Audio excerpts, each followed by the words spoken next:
வணக்கம். வாங்க வேண்டிய ஒரு புது வீடியோவில் இன்றைக்கு என்ன செய்ய போகிறோம்னால், காசு, நகை, பணம், பேங்கு கொள்ளை அதெல்லாம் இல்லை. ஒரு நாட்டின் தலைவனையே கொள்ளையடித்து கொண்டு போயிட்டாங்க. அதாவது தூக்கி கொண்டு போயிட்டாங்க. அமெரிக்கா, தென் அமெரிக்கா நாடு, ஒரு சின்ன நாடு போயிட்டு இரவோட இரவா தலைவனை கொண்டு போயிட்டாங்க. பெரிய சேதங்கள் ஒன்றும் பெருசாக இல்லை. ரெண்டு கொண்டு போட்டாங்க.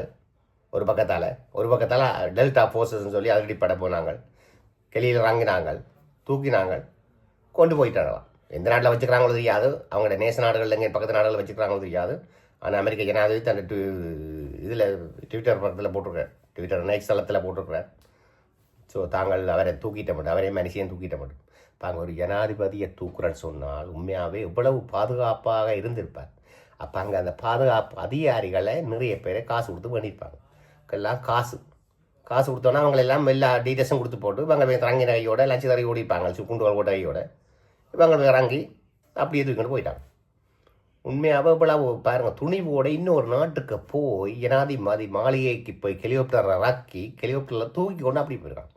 இதே விளையாட்டு, இதே போசஸ் தான் ஒசாமா பில்லான பாகிஸ்தானில் தூக்கி கொண்டு வரத்தான் போனவன். அங்கே ஃபெயிலியர் ஆகினோடனே அங்கே சுட்டு கொண்டு பொடியை கொண்டு வந்தவங்க. ஆனால் ஒரு நாட்டுக்கு போய் எப்படியெல்லாம் கொண்டு வரலாம்னு சொல்லி அவங்களுக்கு தெரியும். ஸோ அதால் என்ன சொல்கிறோம், இந்தியா போன்ற நாடுகள் அமெரிக்காவுக்கு எதிராக நடந்தால், ஸ்ரீலங்கா போன்ற நாடுகள் எந்தெந்த நாடு எதிராக நடக்குதோ, என்னென்ன வேலை செய்வாங்க அமெரிக்கன்னு சொல்லி உண்மையாகவே பாதுகாப்பாக இருக்கணும். ஜனாதிபதி மாதிரி இனிமேல் பாதுகாப்பாக இருக்கணும்.